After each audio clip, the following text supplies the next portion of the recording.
refuse to not be first. Do we do enough? Well, I never shut up about it. It must have been about 16, 17. We nicked their guilt rings. Right, the bouncer's guilt ring. This is no good for me. That's the reality. If you want the honest truth, and I see it every day. This is Amer Abdallah for IFL TV, proudly sponsored by Everlast. Delighted to have on today Amer Abdallah of Skills Challenge.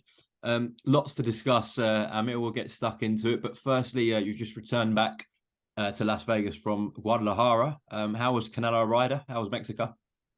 Mexico is beautiful. You know, first time in Guadalajara. I've been in Mexico quite a few times, but never in Guadalajara. Very cultural. You know, you could just feel, you know, how much they embraced their champion. Very proud people. And the culture is beautiful. It was nice, man. It was great. The turnout was phenomenal. And you know, the fight was, I think, shocked a lot of people. Yeah, a major event. And of course, no secret that Skills Challenge Saudi Arabia love a major event themselves. What's it like to work with the Prince? The thing that I love working with Prince Khalid, and it's an absolute honor, is that it makes things easy because he's a boxing purist. He loves boxing. He doesn't look at it strictly from a business perspective. He looks at it from a perspective of what's the best for the fans and what's the best for the fighters. He loves fighters. He loves being around the guys. You know, every fight week that we have, you know, he's back-to-back meetings, you know, with selected fighters. You know, they have the opportunity to sit down with him. He loves being in the aura and the presence of fighters. He loves that, you know, he loves going into the locker room right before they come out and, you know, feeling that tension because he's a fighter himself. But what's beautiful about it is he doesn't look at it and say, how much money can we make from this? You know, what are the pay-per-views going to be from this? He doesn't. He looks at it as, what is the best fight that we can make that has the best value for everybody in the sport? And that's what's great about it. But he loves boxing, absolute boxing fan. As you stated, of course, there's nothing concrete at the moment, nothing official, but it is no secret that there have been, you know, reports about two fights in particular. We know Eddie Hearn, promoter of Anthony Joshua, and I believe Freddie Cunningham, who manages Anthony Joshua, were in Saudi Arabia last week. So can you tell me whether, you know, talks regarding a potential fight between Wilder and Joshua are developing positively at this point? Well, look, I mean, the fight between AJ and Deontay would be a massive fight for boxing. I think, you know, with respect to all the other fights there, even the undisputed fight holds tremendous value and, you know, a tremendous, you know, everybody wants to see that. But I think the intrigue of Deontay versus AJ, just from their own presence as well, is the fight that everybody wants to see. So yeah, Eddie was in Riyadh, and he was meeting with Prince Khalid, and, you know, since 2019, you know, they've been doing business. You know, there's ongoing talks for a couple of different initiatives, and of course AJ is the head of that bill. The Kingdom of Saudi Arabia has embraced AJ as one of their own, and he loves being out there. He has a great personal relationship with Prince Khalid, and you know, if that fight can happen and come to fruition, where everything aligns in terms of the terms, the date, venues, all of that kind of stuff, then great, then we can make that fight happen.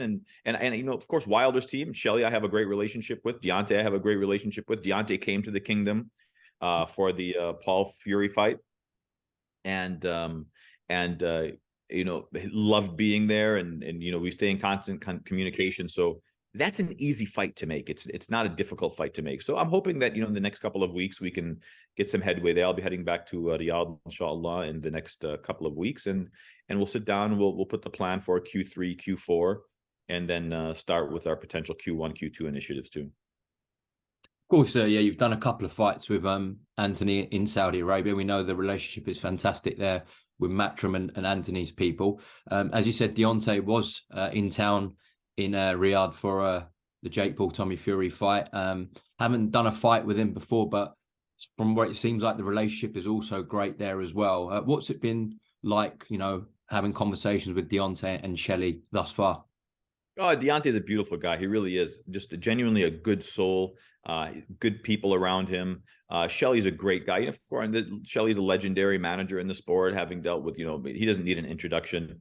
And Shelley understands the business of it. And that's what's great for, fighters sometimes, to have guys that teach them the business aspect of the fight game.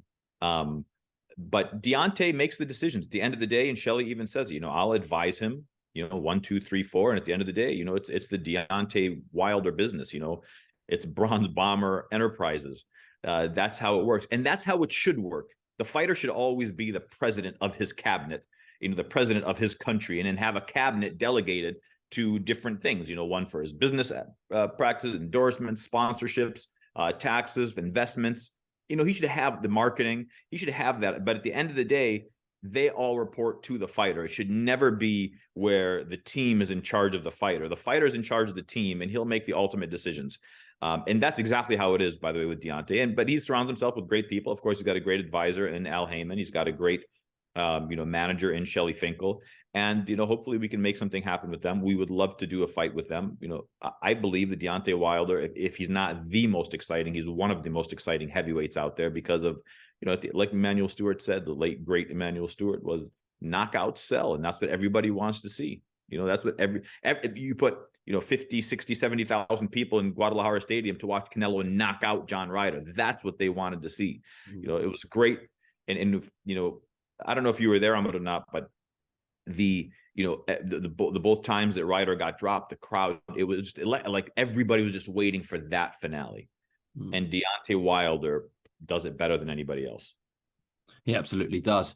And on the other side of things, with Fury and Usyk, the relationship there with Alex Krasik, obviously done a fight with him in Saudi Arabia before. We know that's good. What's it like dealing with George Warren, Queensberry, and the Fury guys? Listen, again, we dealt with George and Frank. We did the Tommy Fury fight. There's been a long going relationship. When we are in London, we meet with them. We've met with them, and with Skill Challenge Promotions, we have a relationship with everybody. There's nobody that we won't work with. That's fighters, managers, promoters, networks included. We're not coming in to be a competition to any promoter or any network. We're coming in to make the best fights, and we work with everybody. So everybody ends up making out. And that's really what's so unique about our positioning and how Prince Khalid has positioned this, which is, I believe that, it's never been done before. And it's just going to change the scope of how boxing is done. And I always use the example of Pacquiao Mayweather. How long did that fight take to make, and the terms and the deals and the networks and the promoters? But in this situation, you come to the Kingdom of Saudi Arabia, or we're working with different surrounding countries also, and we'll make the fight happen. Skill Challenge Promotions will make the fight happen. It'll satisfy everybody's needs. It'll make sure everybody's taken care of. And at the end, boxing wins. You just referred to, potentially working in other countries as well within the Middle East. What are some of those territories? I'm not privy to be able to disclose some of that information, but we will be doing fights, within the region, and they will be, Skill Challenge Promotions events in co-promotion with, the other countries that we're working with, and it's great for everybody. Again, it's encompassing the entire sport under one umbrella, and I take my hat off and I commend what the UFC has done with their model. One promoter, one network, one sanctioning body, the best fight the best. And that's why when the doors open to any UFC event, the same number of people that are sitting there when the doors open are the same number of people that are sitting there for the main event. Where in boxing, unfortunately, that doesn't happen, because you have, everybody's there for the main bill, for the main event. And sometimes, you use that stage and that platform to bring up your up and coming guys, but the fans don't fully embrace that yet. I remember being at the Floyd Mayweather Maidana fight. I don't remember if it was 1 or 2, but on the undercard you had Amir Khan and Adrian Broner. I mean, it was a phenomenal card, and the buildup wasn't there up until Floyd got in the ring.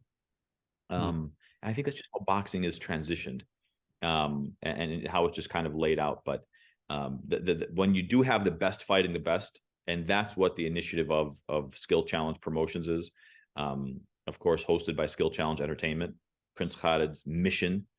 He doesn't like calling it a vision, because a vision is just when you dream. A mission is when you actually go to work. And, you know, as a military man, that's what he likes to do, is get down and go to work. But the mission is to put on the best fights. If this card comes off in December, has the Prince determined the specific date in December? Yeah, we do have a specific date. Right, okay. And there's obviously... What's that, Amer? Sorry, you just cut out. I'm not going to tell you. No, I didn't expect that. I just want to know if there's an actual specific date in mind in December. Yeah. Okay. When it happens, I can assure you one thing: it'll be the biggest spectacle in boxing.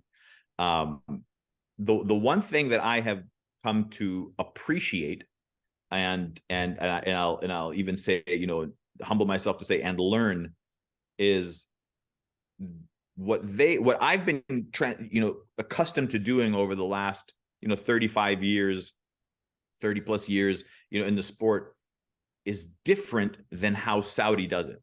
Prince Khalid, the way he does things, is on a whole different level. So it would be something small, something very, very trivial, how the press conferences is set up, and he does it totally different. He likes things done very particularly, very different. And when you look at the press conferences that come out of the kingdom, they are entirely different than anything you've ever seen before. The other thing is, based on that, is and how we do things differently, is ask the fighters themselves when they come to the kingdom how they're treated. Prince Khalid takes a personal initiative to ensure that every fighter that comes under the umbrella of Skill Challenge Entertainment or Skill Challenge Promotions now is his guest, and they're guests of the kingdom, and they're treated as guests. So they're treated with the utmost respect. Everything is laid out for them. They have everything taken care of them, first class, everything. And I mean, first class, when I say top shelf treatment, and they're treated as guests. They're not just fighters coming in to make money and go. They're treated as guests of the kingdom. So it's a fresh breath of air to be able to see that boxing is going over to that side. And this is not against anybody or anyone. It's just nice to see, and I love it. I think it's what the sport needs. Now, I think I know the answer to this question, but just for some fight fans who may be unsure, we know obviously Tyson Fury has exclusives with ESPN and BT, Anthony Joshua with DAZN. I believe Wilder and Usyk are network free agents, but that's not going to be an issue if these fights do come off. That won't be an issue.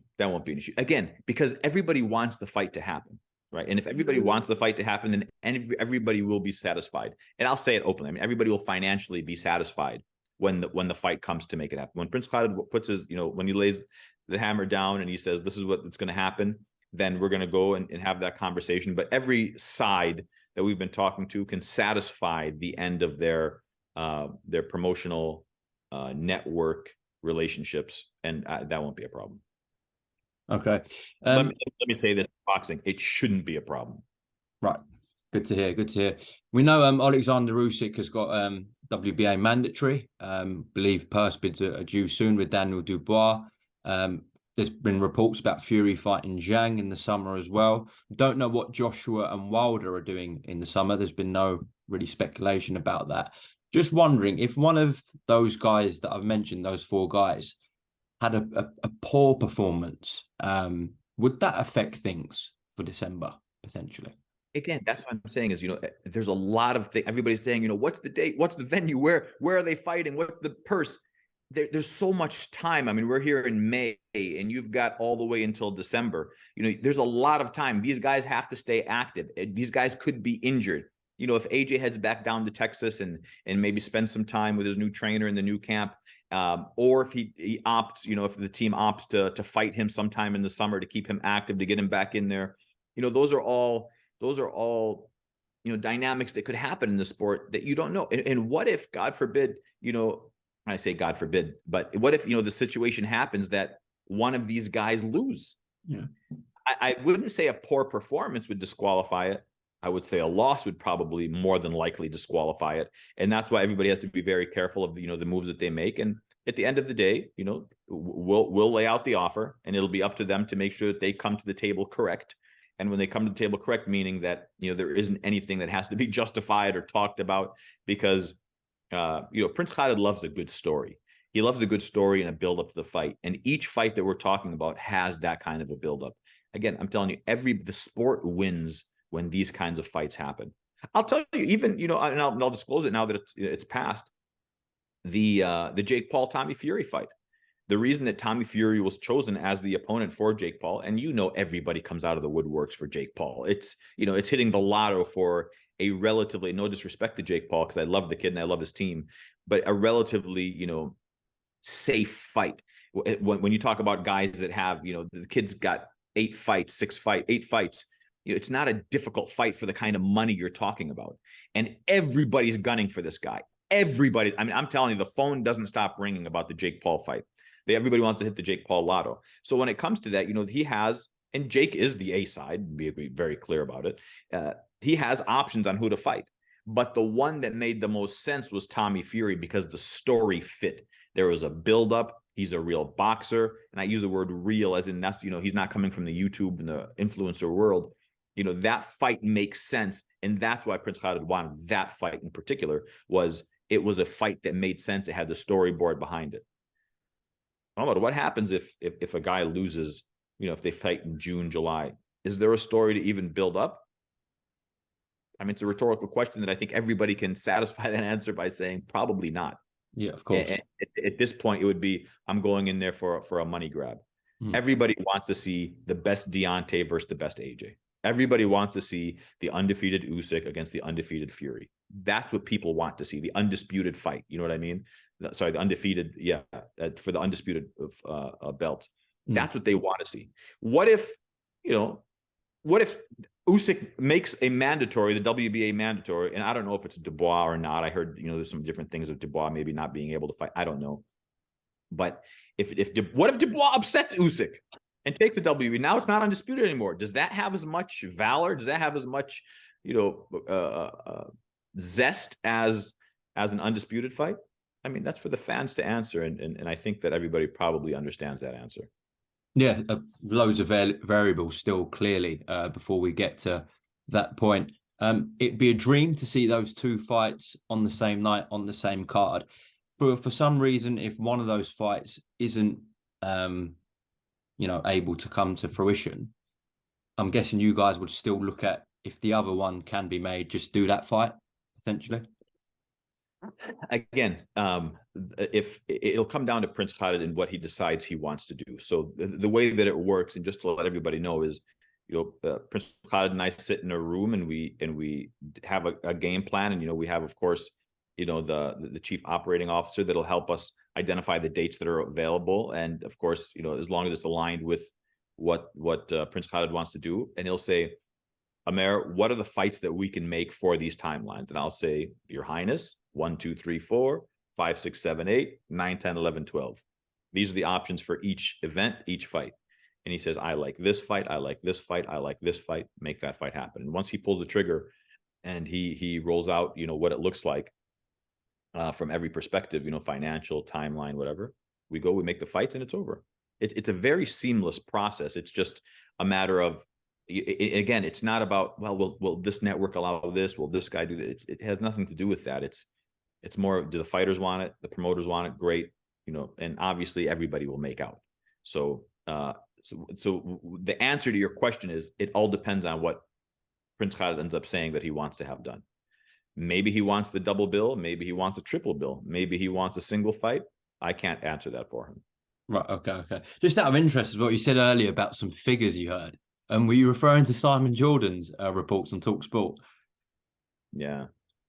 I mean, I don't know why those numbers get leaked. I don't know, and I say leaked, why those fictitious numbers are even put out there. Like, for what? What are you trying to do? What is the end goal of this? First of all, it's baseless. It's just absolutely untrue. Just not true. So why put it out there?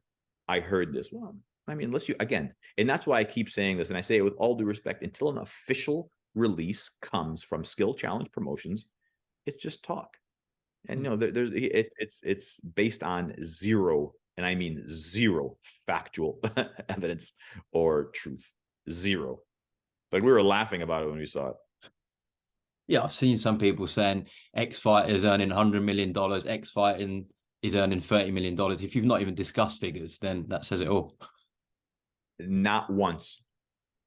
Okay. Just moving away from that, obviously, a recent signing for Skills Challenger, a massive one as well. Someone you know very well, of course, in Badou Jack. What's the current status with him? What are you looking for Badou next? So, I was with Mauricio over the weekend down in Mexico. As soon as I think it was 6 weeks after Badou won, there were already talks about him, making the mandatory defense. And of course, I asked for an extension of that because the guy's coming right off of a 6 week, he just won the fight 6 weeks ago. And there's already talks for him to fight, the number one contender, which, we have a great relationship with Don King Productions. We just did the Makabu fight with them, and they have the number one contender. Makabu also has a rematch clause, and it'll be up to them to see what ends up happening, but we're open to that. There's other options for Badou also. So but here's the great thing about Badou is we signed him, and actually I say we, Prince Khalid signed him because he genuinely respects an athlete, a man, a fighter like Badou. In the ring, Badou has never shied away from a challenge. 8 world champions back-to-back that he's fought, 2 division world champion, now 3 division world champion. He's been on the receiving end, I don't want to say of robberies, I am going to say very controversial decisions. He has always held his head up and maintained his integrity throughout the thing. You've never seen anything crazy from Badou. So in the ring, absolute warrior. Outside of the ring, absolute gentleman. It's almost, it's Dr. Jekyll and Mr. Hyde. It's 2 different faces of the same person, that it's just that he conducts himself as an absolute man. And like Prince Khalid said in the signing, he goes, he's a family man. He's about his integrity, his values, and that's what he loves about him. And it was a very easy signing. I'm telling you, a very easy signing. I'll be the kind of trust between Prince Khalid and Badou, and not to put the business out there, as soon as it happened, the contracts came way later. Wow. The contracts came way later. It was a handshake. We're doing it. Let's go to work. And of course, the terms and everything, everybody's on the same page. Everybody's on the same team. And that is very unique. That's very rare, rather, I should say, in this sport. Let me have my attorney look at it. Let me have his attorney look at it. Let me have my financial advisor look at it. I'm telling you, Badou said whatever he puts out there, and Prince Khalid said whatever he wants. Like, both sides were very dismissive of, let's just work together, because they have that kind of mutual respect for each other and the integrity between them. So that's going to be a beautiful, marriage that happens in the sport, and to see, where Badou ends his career. But he's 39 years old, and guess what? He's in the driver's seat. He's got the WBC title, and he's got a lot of options for him. And he's got, I'll say respectfully, the most powerful figure in boxing behind him. Well, that was obviously a major signing, world champion, big name, Badou Jack in the sport globally. I'm sure you guys are looking at some other marquee signings as well. Oh, yeah. No, we have, 3 or 4 that are already lined up that we'll make the announcements here slowly, that we've already, come to terms with. And we'll just slowly start announcing these also. But yeah, no, there's a great movement. There's a great movement. There's as Prince Khalid said, there's a great mission that's happening.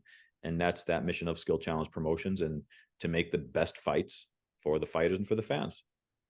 We know in a couple of weeks, Devin Haney's got his undisputed fight with Vasyl Lomachenko. He was there as well, Devin, for the Jake Paul, Tommy Fury fight. Clearly, he's got a fantastic relationship with you guys.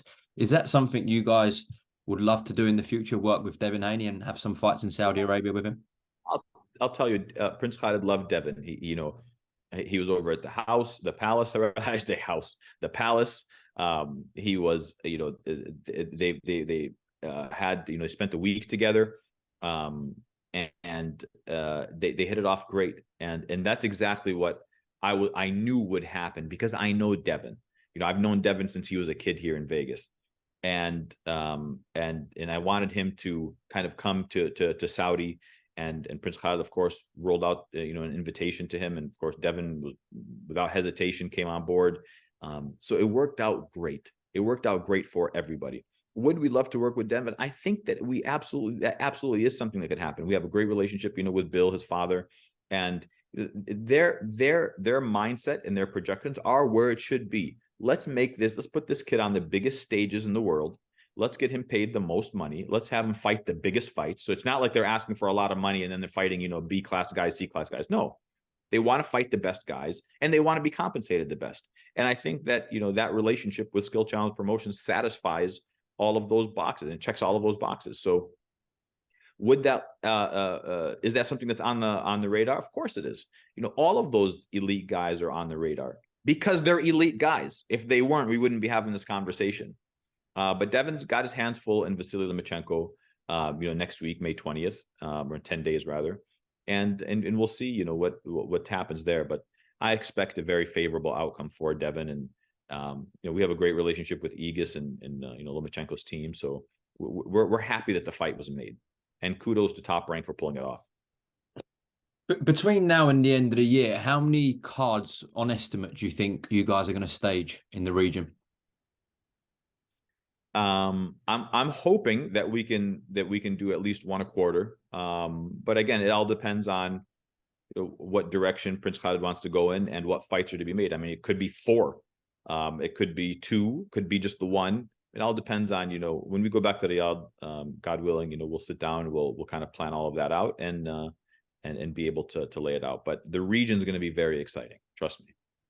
And the fights that have taken place in Saudi Arabia have been right at the top of the sport, mega events, you know, with the Joshua rematches, both of them, the Tommy Fury, Jake Paul fight in a different world a bit, but still obviously a mega event, you know, with this thing that you're looking to pull off in December, right at the top. Could we see perhaps Skills Challenge put on cards that are still big fights and top class fights, but slightly lower than a mega level, if you know what I'm trying to say? And that's absolutely the direction that, you know, that we're going to try to head towards also, is have build-up events that might be outside of the kingdom, but within the region, that will build up to the mega events that'll happen in the kingdom. But there's other options also of putting on, you know, those, you have a great fight, you know, that could feature some of these top guys that might not be this mega event that everybody is anticipating. And now we're raising the bar so high. I mean, how do you beat some of these fights that we're talking about? How do you top that? So yeah, so that is absolutely in the works, is to put on, you know, events that aren't not necessarily, you know, the top most in demand, but ones that are great fights that would absolutely, you know, justify what a main event would be and a mega card would be, and then, you know, spread them out across the region as well. Sounds fantastic. Well, appreciate your time greatly today. Thank you very much. You want to just leave the fight fans a final message about what this year entails in terms of boxing, Saudi Arabia, the region? What can we expect from the kingdom? Well, the first thing that I want to always say to everybody, and I love the platform, and I love, you know, I believe it or not, I love reading the comments, and I love reading, you know, how intrigued and ambitious, and, you know, how much the fans love the sport, and a lot of the fans get defensive because, you know, they're pro one fighter, they're pro one promotion or whatever it may be. But I ask the fans to step back and look at what's the best for boxing in a whole. And when they see, you know, these big fights being delivered, that's what fans want to see, and they deserve to see.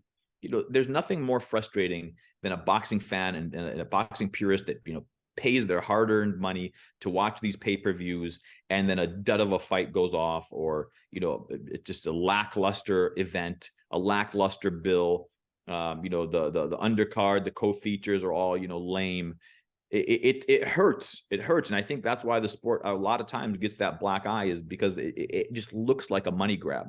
And that's certainly not the direction that we're headed in. We want to, and I keep saying it over and over again, it ended up being our slogan, we want to put on the best fights for the fighters and for the fans. And I believe that we are in the direction of doing it. And we humbly, you know, embrace all of the fans and appreciate all the support for all of the events that we do within the kingdom and, you know, across the world. Well, on that great note, we'll end there. Thank you very much for your time, and speak soon, hopefully. I'm going to thank you for your time, brother.